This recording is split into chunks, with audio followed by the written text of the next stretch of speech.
امریکی عورت نے خاوند سے کہا آئندہ کھانا تم بناؤ گے. پہلا دن اس نے کچھ نہیں کیا. دوسرا دن اس نے روسٹ کیا. جرمن عورت نے خاوند سے کہا آئندہ گھر کی صفائی تم کرو گے. پہلا دن وہ چپ رہا. دوسرا دن گھر صاف تھا. پاکستانی عورت نے کہا اپنے کپڑے خود دھویا کرو, اپنا کام خود کیا کرو. اگلے دن کچھ نظر نہیں آیا. دوسرے دن پھر کچھ نظر نہیں آیا.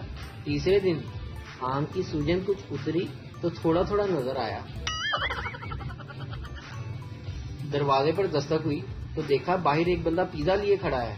میں بولا میں نے تو کوئی پیزا آرڈر نہیں کیا. تو اس نے کہا یہ آپ کے پڑوسی نے آرڈر کیا ہے, پر ان کا فیس بک لاگ ان نہیں ہو رہا, جس کی وجہ سے وہ اسٹیٹس اپلوڈ نہیں کر پا رہے, تو انہوں نے آپ کے پاس بھیجا ہے کہ آپ کو دکھا سکوں کہ وہ آج پیزا کھا رہے ہیں. 3 سردار رات کو جیپ کے دروازے لاک ہونے کی وجہ سے جیپ میں پھنس گئے. پہلا سردار ایسا کرتے ہیں انجن کے راستے نکل جاتے ہیں. دوسرا سردار نہیں ڈگی نکلتے ہیں. تیسرا سردار جو بھی کرنا ہے جلدی کرو, بارش ہونے والی ہے اور جیپ کی چھت بھی نہیں ہے. ایک شیخ فلیٹ کی 30ویں منزل پر رہتا تھا. ایک دن اس کی بیوی کھانا پکا رہی تھی. اس نے خاوند سے کہا پلیز چھت پر کپڑے ڈال آئیں. شیخ 8ویں منزل کی چھت پر کپڑے ڈالتے ہوئے گر پڑا.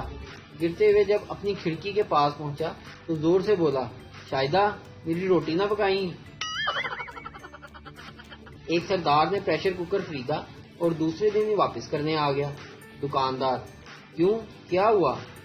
سردار یار گھر میں جوان بیٹیاں ہیں اور یہ سالہ سیٹیاں مارتا ہے. ویڈیو دیکھنے کا شکریہ. لائک کیجیے ہمارا پیج NTV اردو, اور ویڈیو پسند آئے تو ضرور شیئر کیجیے.